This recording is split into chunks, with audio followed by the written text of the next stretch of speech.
So, good evening everybody once again.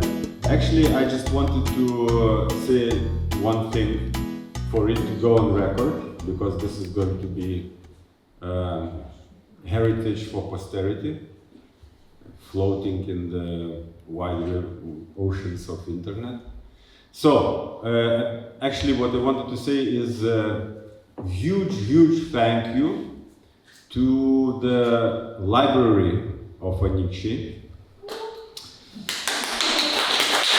and personally to the head of the library, Jurgita,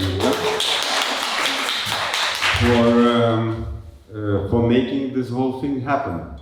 We had to change plans in the last minute, and the library was really flexible and accommodating. So thank you, Jurga. It's a real pleasure to have partners that you can rely on. And that's it. Thank you. Okay, I have mine. I want to thank you, scenos, as well, for inviting us here, and of course library and all the partners of the festival. And this year is first time, I think, that we are having a small part of the festival dedicated for the professionals or for adults loving children's literature. And I'm Kotryna Zilna. I think everyone here knows me, and hi to those who are watching us later. I'm a writer and illustrator, and mostly of children's and teen books. But also I'm writing a literary blog in Lithuanian called Knygų, kūrėjai, or in English it's book creators. And it was inspired by more known international blog picture bookmakers. I think I was inspired like 10 years ago. But what we do in this Lithuanian blog is that I invite a writer and an illustrator, sometimes also, for example, a scenarist of a movie, if the book later was made into a movie, to tell the story behind the book. It's always very interesting because children book writers and illustrators, they always get to talk only with kids. We have workshops with kids, we have meetings with kids, we have lessons at schools with kids, and so rarely we can talk with adults and tell our struggles and victories and how does it feel to write a book or illustrate a book. And for me, I keep writing this blog for 6 or 7 years already, and what keeps me going, like every month, sending questions for the writer, for the illustrator, then putting it all together online.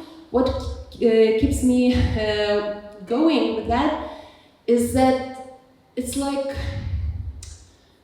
what a relief to read that it is hard for someone else to write too. What a relief to hear that illustrating is a hard work, or that you struggle, or that there are some days when you think that you are the worst writer or illustrator in the whole world, and soon everyone will know that.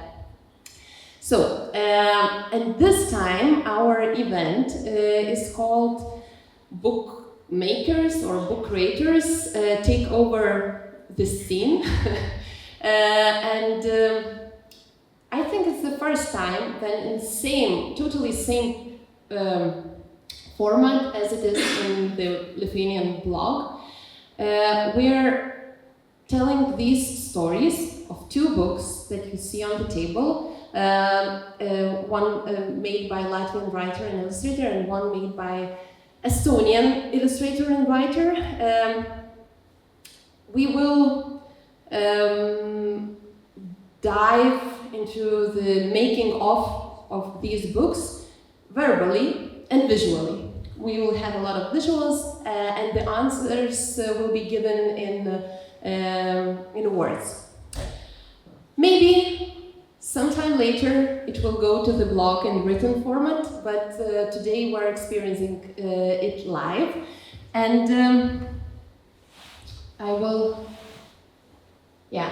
now I will invite our first guest, Ulla Saar from Estonia, who is really well known in Lithuania as an illustrator, especially in my family. For example, my kids love one of your illustrated books, Elevator. Also, I don't know, you maybe are a soul of Estonian children book illustrators world, because you present Estonian illustration everywhere worldwide. Hello. Maybe not a soul, but a body. A body, okay. With hands doing a lot of stuff, right? Okay, but and only last year, yes, you became an author, not only an illustrator. Was it your first book written and illustrated by you or not? It was my first book, and it was completely accidental, actually, because I also work for a children's literature center in Estonia, and I was talking to the librarians, my colleagues, and we talked about books for early readers, how there are not enough quality books in our library, that the parents are always asking, oh, do you have something that my kid is just learning to read? Do you have something from Estonian authors? And they're like, not really, but here are some Swedish, and they were like, we should have more. I was like, okay, I'm gonna try and write one then. How difficult can it be, right? It was so difficult. But we have to keep that for the for later. For later. Talking about, I have your book in Estonian as well, because I bought it immediately. I think after you came with it to Lithuania, to our festival, and now we have it translated to Lithuanian. Both of the books presented today are translated to Lithuanian. But talking about kids that learn to read, can you tell us what kind of kid you were? I think I was, in a way, a very good kid, because I was reading a lot. I was a lot on my own, but I was also a tomboy. I also really liked to play with boys and climb trees and play with cars, and not so much maybe with dolls. And we played all sorts of, we reacted Indians and cowboys and Captain Tenkes and all sorts of films. So I played a lot, and I was one of the things that I feel that maybe today's kids are not bored enough anymore, or they don't let themselves to be bored. I was bored a lot, and hence I had to create. I had to sort of entertain myself a lot, which is very good for imagination, as we know. So I think that is sort of the beginning of my career as well as an illustrator, because I illustrated a lot in our books at home. The books are like textbooks, library books, and just my mom didn't understand that they were illustrations. She just thought it was. Are we talking about the? But please finish. What kind of situation do we see here? This is in the kindergarten. We had to dance, and I'm very, very bad at dancing, like really bad. But this is the beginning of the end of my dancing career. Okay. Thank you. And which I was done in national clothes. National clothes. Okay, I thought so. And talking about style, but no, style is another. Here we have the idea. Okay, yeah. So the first idea of the book, because you reminded me of the searching for the style from the early days, I think. Mm-hmm. We'll show that, but so, people coming to a library asking for books, for the beginning of to read for the kids. Yeah, start early reading. readers. Yes. Okay, and so you. So I thought that I'll make one. Like I can illustrate, right? So how hard can it be with a text? And you thought about what do we see here? It's a comic book, and we don't have enough comic books in Estonia for kids, especially. And there are not many illustrators who sort of want to take it on either. So I decided that from now on, I will make comic books. And this is a series that I did with an author for a magazine, for a children's magazine for school children. And it was really popular. Apparently some kids were especially waiting for that comic. It's a comic about language, Estonian language specifically, and the oddities of the language, and why is it so difficult, and why are there some words the way they are, and it was really educational as well. And apparently that was a way to teachers' hearts, because so far they thought that comic book is really not a book, proper book, but now they were convinced, especially language teachers, that a comic book can also be a book that is an educational and very good for children. So I hope we manage to turn some heads. Okay, but your book is not a comic book, or do you find it a comic book? I think it's a comic book. You think it's a comic book? For me, yeah, it might be a comic book or a picture book. I found it a picture book. So it was the first time you thought that you can teach someone to read with a comic book because it's attractive for kids. This was not written by me. It was written by a real author, but it sort of opened my mind, I think, a bit to that medium, because this was also a first comic that I did. But it was we did 50 different episodes. So in the end,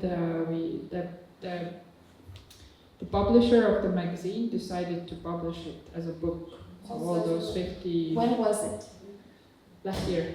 Last year, so it's fresh work as well. Yeah. Okay. And what about? This is about reading, actually. This is how I learned to read, with those blocks. I think everyone had them at home in Estonia, and definitely in the kindergarten.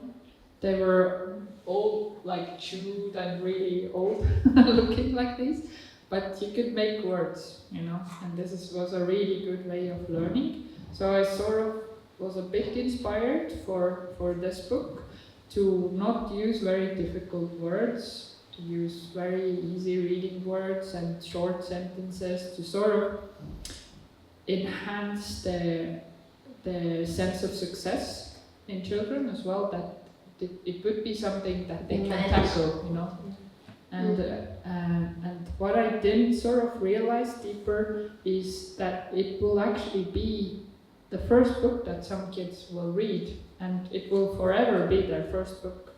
And that is so humbling and so heartwarming, and also such a big responsibility. You can't make a bad story because. But you understood that only after finishing. Yeah, after finishing. Okay. Because I was like, I'll try to make as good a book as I can, but I didn't realize that it might actually be someone's first book. Now you are in history. I know. That's it. And the library, how it is connected with the idea? Well, it was actually exactly in front of those shelves where that book was born. I was talking to my colleague in front of that shelf, which is in our library, and it's a shelf for the smallest readers. And we were looking at books and talking, and then I said, I will make a book. Okay, so you made a promise. I made a promise, yeah. And she was my first reader as well, and she was so happy. I was like, okay, now you have to make a next one and next one. But you are making a next one now. I am, you know. Perfect. Okay, so now let's go to the style. Yeah. This question is for you as for an illustrator. I know that we, or all the illustrators, I think, change a lot during the years. And sometimes it begins with some cool illustrating style and then going after someone who illustrates well. Then some searching for yourself and finally coming up with your style, or maybe not. There are some illustrators that you never know that it's the same person who did this. So it was the first image in the folder named Style. Please tell about your creative career in sense of style. So this is not a very recent photo. It's actually how it started for me. I must have been like 3-4 years old, and I illustrated in every book almost. My mom was not very happy. Like I said, she didn't really understand that these were illustrations, not just some scribbles, and especially in library books. But this is, I started out as an abstract artist, but then I moved more into this page really needed some colors. I know, right? I feel you. Yeah. Yes. And it's Estonian fairy tales, creation of a wolf, it's called. So you can see a wolf there and the creation. Have you ever been punished for drawing into books? Like punished, not in maybe the worst way, but I don't know. Like physically? No, not necessarily. It's just a word I came up in my mind. But had some consequences for what you've done. I don't remember. Maybe it's like surpassed in my memory. But I don't at least remember that I was physically punished. Scolded for sure, but not punished. But it didn't keep me from my career path, obviously. You resisted. Yeah. Okay, and this illustration, I remember kind of series of this kind of illustrations in your social media, and I really love this. Can you tell what were you thinking while doing these? Yeah. So this is my personal project it's a continuous series that I do. It's called Pessimistically Yours. So it's Estonian thing. Yeah, it's a very Estonian thing, but also very. I like this the traction that sometimes can be created with an image and a text that doesn't, in the first glance, go together at all, and it can be a very happy picture and a very dark sentence next to it, and my idea is that every viewer would write their own story in their head on what they think is going on and why is it illustrated like this. So it's always ongoing series, and maybe I will make all those illustrations into a book one day. I don't know yet, but for right now it's just something that I do. That is very mine. That's, I think, how you teach adults to read visuals together with text to interpret. Or not. Or not. Or you just make fun of them because there is no connection. Okay, and the last image talking about the style, what is it? And this is the last book that I finished just a week ago. It's a comic book for children, for 6+, 7+, and it's about feelings. It's written by my colleague, and she was absolutely sure that I have to illustrate the book, and I talked her into making it into a comic.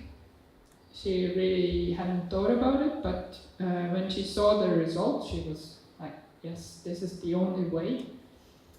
So now it's going to be published in September.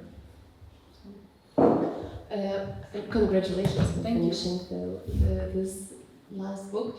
But can you tell how you have changed during these years? We saw, because those techniques are really different. You draw by hand, but on tablet, I think. And you used to be drawing, but more abstract. Do you find something funny, like you remember yourself like 10 years ago thinking something very differently than now, or maybe now you're just feel free to do anything? I think it's just technique is just technique, you know. I think the most important thing is what you want to say. It doesn't matter what technique you use. Technique is just a vehicle to take you to the end result. So I like to, since I already have a full-time job at the center, I have to keep things interesting for myself to keep going, you know. So I like to test. I like to try out different things. Lately, I have been illustrating a lot with iPad because it's just so much more quicker. But I was just thinking, looking at some tempera gouache illustrations the other day. I was like, okay, I really feel a craving to do something like that. So I'll see, maybe I'll do some exhibition works or something. So you are not too stuck with any of the techniques? I don't think so. It also, maybe it's thanks to my work that I do for the center. I try to sell Estonian books to foreign publishers, and it really has gotten me thinking that if I would like to get my book published in, say, France, then I have to go with this kind of style because this is what they're looking for, and this is one of those my very analytical thought process that maybe this could be something that is attractive for that market. You know much more than a common illustrator. That's true. Of your job. Okay, and now let's talk about characters of the book. We have two characters, a girl, I think, or a rabbit girl, and a toy chicken. Yeah. And how did you come up with those exact characters? Here are furries. They are really nice, and like one of my friend's daughter likes to dress up as a furry. She's a teenager, and she gets bullied for that, and it made me so angry. Like, how can you bully someone who just wants to dress up as a nice furry animal? And we have so many, I'm sure you have in Lithuania as well, books about animals who are wearing clothes, which I think is really annoying. So I tried to go the other way. You know, I tried to just use a girl who likes to dress up as an animal instead. And then I thought, what would be the most ugliest toy in the world? And so I found this, and I wanted to make it into a hero, you know? Someone who is craved or wanted. So those two sort of very bizarre characters, they become friends, and they fall in love with each other, or they find each other. Okay, but I remember that ugly toy, we can call it ugly, it's not really nice of us, but there was some other character together with the girl in your first sketches. We will go to sketches later, but how you decided to go with this toy, not the real First, bird? can I tell what it was first? Yeah. Okay. Let's see. Let's reveal it. Okay. It was but then I will go. Yeah. First, it was a pigeon, because I think pigeons are hilarious. the way they move. Like they're constantly hearing a beat inside their head, and how they get so excited about bread on the street, or like they are so funny. But I wanted it to be a toy and not a real bird. So, and I couldn't really make it into a toy that everyone would recognize. So I swapped to that Squeak character, who is everyone knows what it is, and it's a dog toy as well, which gives it another dimension. So is she a dog girl or a rabbit girl, or it doesn't matter? To me, it's a rabbit. Rabbit, okay. Because it would make even more sense if she chooses dog toy being a full furry dog. That is true, yeah. Okay, but about the surroundings and the place where the story is happening at, do you have in mind any? Here we see, okay, the cityscape, but here in the book, everything happens in supermarket, right? Or no, it starts at home. At home, and then it moves to a hardware store, where the Squeak lives.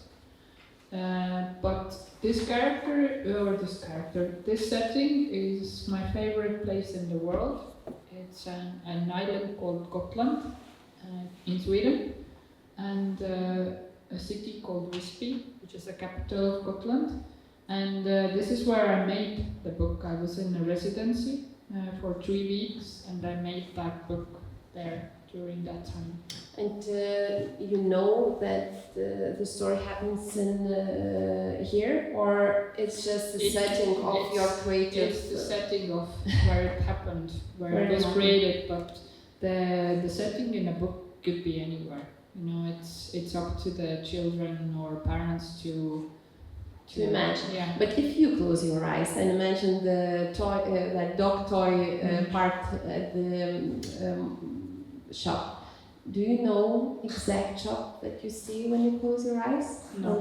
No. No, just any shop. Just the general.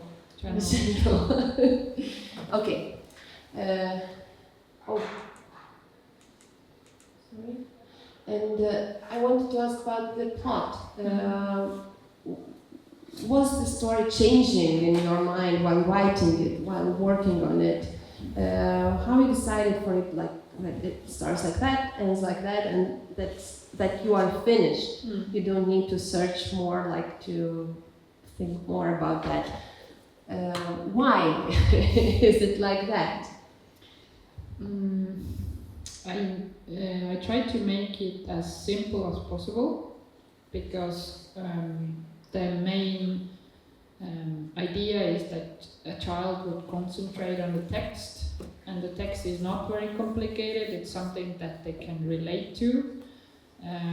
So a child talking to a dad and moving the way the child does move was my main idea behind it. And I mean, it's not a very astrophysical story. I mean, it's a very simple story. But after I created it, or I think visually, so I thought visually what would be interesting for me, and then I put it on paper, and then I started to add the text to it. And somewhere I had to take it away because the pictures already spoke a lot, and somewhere I had to add it. And after I finished this book, I realized that these are the two characters who can really test many different topics, like bullying, because he doesn't speak right, he just squeaks, and like losing a toy and the devastation with that, and so many different surfaces that you can really try those characters on. So I want to make at least 5, 6, and my publisher in Estonia knows, and they are cool with that. So we'll see. Yeah. Does it go well in Estonia? The book, does it sell well? I think it's in a way I think it's in a way a slow seller. It doesn't expire. There will always be new kids who will start to read, and it doesn't. Also, the topic is not specifically in a certain time, so it will always sell. You have time. Yeah. Yeah, because I know that there are a lot of kids, a lot of books for the smallest kids, and it's always hard to appear in the shelf among the other colorful books. I know some parents have wrote to me that this book has become their kids like a bedtime toy. That they go to bed with it, and they don't want to let it go anymore. So my boss in the center calls it a book toy or toy book, in a way that you can always take it with you. That's wonderful. Until they get the real toy from the store, then but might this one be a bed toy first one, and then the ugly bird to sleep with. Okay, so we already talked about the sketching, the two main characters. Here we have some more images. Yeah, this is my typical sketchbook page. It looks so nice. But you decided to do, was it done with the tablet, this one? It's done by tablet. Yeah, and but you still sketch with pencil? And I do mostly sketch with pencil because there is something that a pencil and the hand is so organic, you can't really take it. I can't get the same feeling with the Apple Pencil and tablet. I just can't. Okay. Here we can see the... Yeah, this is my storyline. And some of my friends make fun of me because it's no one understands those sketches except me. To me, everything makes sense, but they are not very easy to read. No, but after reading the book, I also read the sketch. Okay, so did you have a lot of storyboards like that, or that was the only one you followed? That was, or the final I had one? maybe 2 or 3, but not very many. This is my typical storyboard that I just create a composition, and then I redraw the characters over and over and over on the iPad. Oh, okay.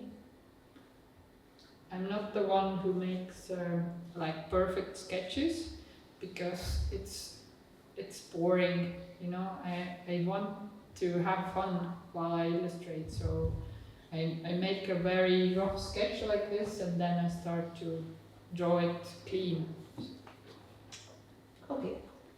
How long did it take for you to make a book? Those 3 months at the... I got the idea beginning of June, then I finished it in August, and in October it was out. Okay, so pretty fast. Pretty fast. And yeah, it was our last slide, I think. It was? Really? Yeah, about the creative process. Okay, so the last question might be, and how do you feel after all those months after then the book was released?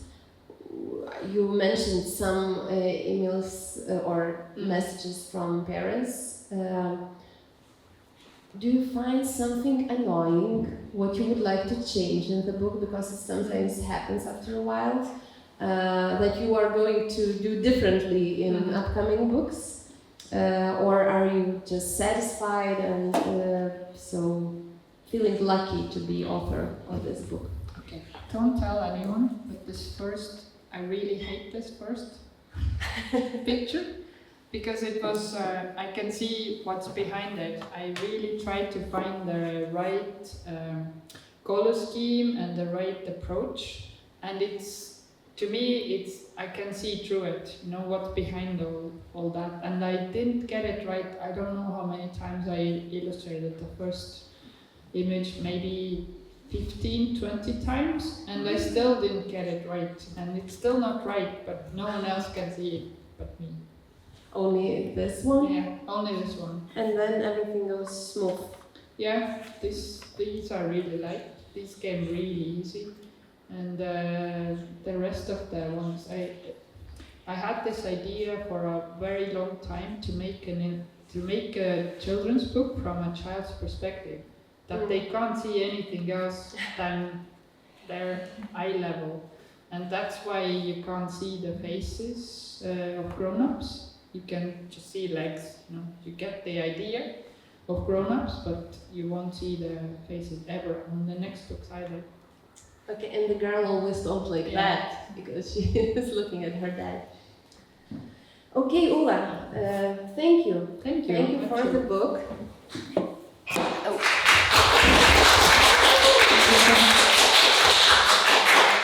Maybe someone has any specific questions for Ulla. No. Yes, please. Do you draw the pictures in the sequence, like you draw the first one and then the second spread, or do you start with somewhere in the middle? I usually draw from the beginning to the end, because then it helps me to sort of rewrite the story in my head. I change a lot, back and forth as well, and I change the text a lot as well, because as I draw, I sometimes get an idea of they should talk to each other like this instead, you know, and then I go back because I need to change the previous sentence, and it's really organic process. I didn't realize how organic it would be actually when I started with this one. It's really, the text and illustrations are so tied together, and I also didn't realize before this book how the authors or the writers say that this book is my baby. Like, I didn't understand it. It's like, yeah, it's just a book, you know. Next book, next book, next book. But with this one, I really understand. Like, it's really, it really is different. Do you like being author more than being illustrator? I think I will always be more author or illustrator, because it's just so deeply engraved in me. But the author is something, it's like a superpower, you know? It's an addition. Yeah. Okay. Thank you.